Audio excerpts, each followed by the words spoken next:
দিল কালা, কলকাতা ওয়ালি, দেতালি। মেয়েটা সুন্দর, বয়স 28। মেয়েটার সাথে যে ভূত আছে ওটা একটা খাটাস। আম্বিয়ার বাপে আম্বিয়ার মারে কইতো দে দে পারলে। যদি বাঁচতে চাস ভূতের বাচ্চা ভূত, এইখান থেকে দৌড় দে। তোর দাদা, তোর বাপ, তোর চাচা, মামা, খালা সব আমার শালা। বাঁচতে চাইলে এখান থেকে পালা। লেবুর সুগন্ধের মতো শক্তিশালী একটা ভূতের গন্ধ পাচ্ছি। এই মিয়া কি বলেন এইসব? ভূতের গন্ধ আবার লেবুর মতো হয় নাকি? আমি একটা লেমন পারফিউম ব্যবহার করছি, এই জন্য লেবুর গন্ধ পাইতেছেন। চুপ থাক, কেউ কথা বলবি না।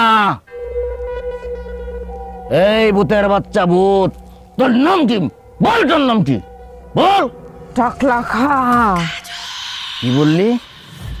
তোর নাম টাকলা খা? বল, তোর নাম টাকলা খা কি জন্য? কারণ তোর টাকলা মাথা খাইতে আমার ইচ্ছা করতাছে।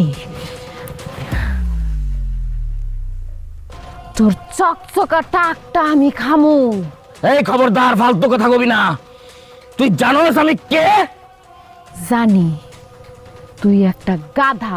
না, আমি তোর দাদা। বাঁচতে চাইলে তুই এখান থেকে যা। আমি এইখান থেকে যাবো না। যদি পারস আমারে মাইরা দেখা। আমি তোরে হাতে মারমো না, আমি তোরে আগুনে পুরায় মারমো, তিলে তিলে মারমো, জ্বালায়া পুরায় মারমো। এখনো সময় আছে, তুই এখান থেকে পালায় যা, নইলে তোরে আমি এখন আগুন দিয়া পুরায় দিমো। তুই আমারে কখনো আগুন দিয়া পুরাইতে পারবি না টাকলা। কেন কেন তোরে আমি আগুন দিয়ে পুরাইতে পারবো না? কারণ আমি পানির তৈরি ভূত। পানি কি আর আগুন দিয়া পোড়ানো যায় রে পাগলা?